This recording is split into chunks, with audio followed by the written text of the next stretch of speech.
Okay, back with you on the Bronx Buzz. This is really exciting because we've got a couple of greats here with us. Let's say good evening to Clyde Ballard, who is the Flushing Town Hall jazz producer. Nice to see you, Clyde. Thank you for having me. And And Gus.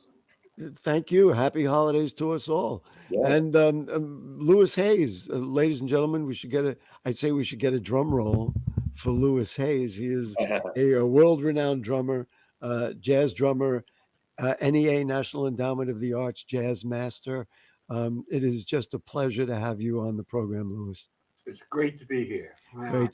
Thank you so much. One of the reasons the outreach went to us, first of all, they're both from the Bronx. So let's Yes. go there, which we all appreciate because we know we've created all the music in the world and everybody else is just sharing our stuff. But that's okay. Right. But Clyde, talk to me a little bit about Flushing Town Hall and what it does. And then, of course, the big event that happened just Okay. Well, December in a brief 15th. way, I started working at Flushing Town Hall as a producer in 1998 with Uh-huh. Joanne Jones, the original creator and founder of Flushing Town Hall. I was always her secret weapon, giving her advice and what groups to hire. And it happened that I had a chance to be hired as a producer. So I started in 1998. And so I've been there going on almost like 24, 25 years now. And I've produced some of the greatest luminaries in jazz music and jazz history. Explain to me what your passion is. Why have you done this? Now you have musical instruments I'll behind tell you. you. I'm going to assume Oh, you can play a little bit, but oh, what I've played a drove you lot. to do I'm, that? I'm, I'm a professional bassist who have played all around the world. White House 4 or 5 times. Tony Bennett, Boys Choir Harlem. Bill Withers, who is my uncle. Bill Withers came to a tour. I took him to a tour of Flushing Town Hall in 2005. I do what I do because it's very easy for me. It's natural. Growing up around my father, his name is Clarence C.B. Ballard. He was synonymous with Atlantic Records. He headed the National Jazz Department, but he was there earlier in the studio. So as a young man, here I am around Roberta Flack, Aretha Franklin, Donny Hathaway. I didn't care. I'm All in of the them. studio. Just give me a cheeseburger and a milkshake. I'll sit in the corner and just watch what's going on. I didn't realize that watching Arif Mardin, Chuck Rainey, Bernard Purdy, all of this stuff happening would be deeply embedded inside of me. That when I decided to be a musician, it was all there. It was all there. Can I just assume that what happened on December 15th and the artists you brought together was really as good as it, in other words, it's almost like this is what I That do is and this is why I it do is it. the epitome Epicurean jazz. I call it the Super Bowl concert. Having those musicians come together with that high level of virtuosity is very rare. And the concert was exquisite. I think anybody there that experienced it would feel the same. Well, congratulations. We're going to show a clip of Lewis in just a moment. Lewis, first of all, congratulations on your notice by the National Endowment of the Arts and being recognized as you are as an NEA Jazz Master for your contributions to the world of music. Um, you're older than both me and Clyde. Tell me about when you got started and what motivates you even to this day to keep doing what you do. Well, I feel like it's really special to find something that you love to do when you at an early age, and everything works out for you. Actually, I was born in Detroit, Michigan, and my mother and father started me in this on this journey. First played the piano, then drums. They were right there in the home, both of them. So this has been uh, something that I have always loved doing. It's in your blood. Do you were you trained formally on the drums, or was it one of those things because the music was around you? They put the drumsticks in your hand. They showed you how to do it, and you were just able to do it. Or was it one of these where you went to training and those kinds of things? Well, I had teachers. Yes, I had teachers. You did have teachers. Yeah, I had teachers. Yes, I did. And who was the most influential, or more importantly, what was the one thing that you learned that when you sit down at your drum kit, even on a night like the other night at Flushing Town Hall, it's what you say to yourself to prepare to do your thing? Well, I had a cousin. He was my teacher, and I've learned quite a bit from him. And I learned quite a bit from other musicians. Uh, Coming up in Detroit, there was a lot of magnificent artists there, and I learned from a lot of them. And then being able to come to New York in 1956 and join Horace Silver and the quintet. I was with him from 56 to 59. That was a magnificent experience to be with Horace Silver and do all his writing abilities. And then after that, at 59, I had the opportunity to join Cannonball Adderley Quintet. I was there from 59 to 65. So I just listen. We could go for each step of the way, but it Yes, sounds like you were just surrounded with people, and almost like they say, like a child, like a sponge. You just picked up yes. everything. I want to show a clip. This is a drum solo you did just the other night, and I'm going to ask you a couple of things about it. So, Clyde, you ready to hear some real good jazz drumming? Damn right. Let's do it. All right, ladies and Yeah. gentlemen, the great Louis Hayes.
All right, there we go. Ladies and Yeah. gentlemen, the great Louis Hayes. Do you practice every day still? Do you practice all the It time? depends on what I have to do. But I have to do something very important, then I work out all the time. And then I have my times that it's just relaxing time. But I And do still practice. and you still do practice. What I'm always interested with all jazz players, and for example, that solo. I mean, you could have kept going, I'm sure. Do you have in your mind what you're going to do beforehand? Like, is it scripted in the way? I mean, maybe not note for note, but I'm going to do this, and then I'm going to do this thing, or is it more a feel thing?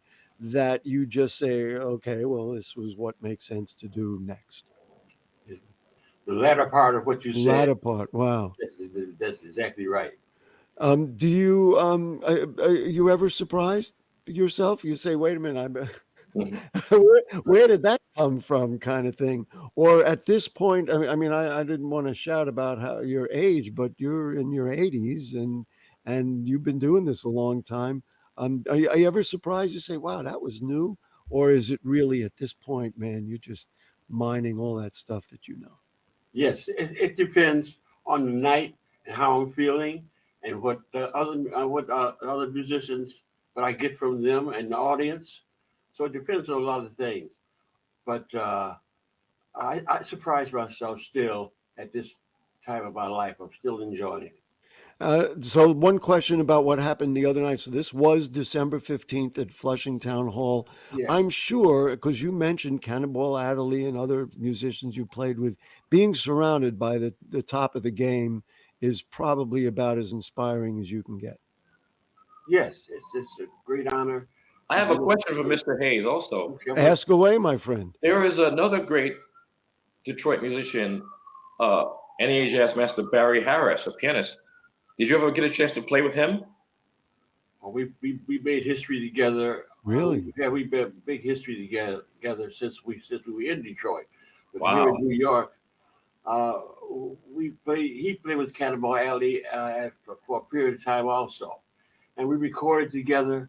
So we were great friends, and we enjoyed each other in this life of playing this music. Wow. Beautiful. He Um, gave so much to Flushing Town Hall, and he played the last concert of his life at Flushing Town Hall with the Okay. NEA Jazz Masters, like you did. So I just wanted to wow. mention that. That's all. So let's just get back to Flushing Town Hall. How many shows jazz shows do you put out? A year, a week, a month? And then, of course, so we can promote whatever's coming up. We'd be happy to do that. Well, every year it varies, but usually there's about maybe 10 or 15 shows, maybe 20. But every year it's different. But Mhm. in total, I have been there presiding or producing probably almost 450 to 500 shows. Wow. You know, It's just tremendous. Let's talk about audience. Do you find you get the same people? Do you find new people? Do you find they're older, they're oh, younger? new people. Before every concert, we ask who hasn't been here before, Wow, very cool. and many people raise their hands. So we find Asian people coming, African American people of all races and all ages, because Queens is the one place on the planet that has had more jazz icons reside there than anywhere. And with our Queens Jazz Trail map, There you it go. also lists all of that. It's amazing to think that John Coltrane, Louis Armstrong, Dizzy Gillespie, Billie Holiday, Jimmy Heath, Chick Corea, Benny Goodman, they all live there. They all live there. What's interesting, of course, we have Jazz Corner at Woodlawn Cemetery, and many greats are Miles Davis and Sure. Lionel Hampton. They're all buried there. So, Duke Ellington I, as well, well. I will respect Queens for that, but I'm a partial to the Bronx, and Sure. so listen. So Louis, what's next for you? You got a gig coming up? We're going to go into the studio latter part of next month and make another recording date. Great. And you're just going to keep going. I mean, this is Yes, this that's is right. who you are. It's in his blood. And Clyde, the next gig over there in Flushing, do we know yet? We don't know yet. We are working on putting a date together for the Queens Jazz Orchestra, Oh man, which that'd is be an great. orchestra that was created to rejuvenate and revive the music of the great masters of jazz who once resided in Queens. Well, listen, guys, fantastic! It's an absolute honor to have both of you here with us. Thank you. The music in the Bronx is in our blood, and the more we can do, the better we can do. The fact that we have two Bronx boys here with me makes me Oh, feel yeah. really good. Clyde Ballard, thank you so much for Thank joining you. us. A jazz producer at Flushing Town Hall. And listen, the great Louis Hayes, man, thank you so much. I'm going to say something really stupid. Keep going, but do well. You don't need me to say that. But thanks, guys. Okay. Really, Thank you very much. been a total joy to have you with us. Thank you very, Thank you. very, very much. And so that will do it for the Bronx Buzz. We will also thank our buddy Katie Honan from the city for joining us. And you know what we always say, listen, it's New Year's coming up and everything else. If the curtain don't fall and the creek don't rise, we'll be back. Goodbye.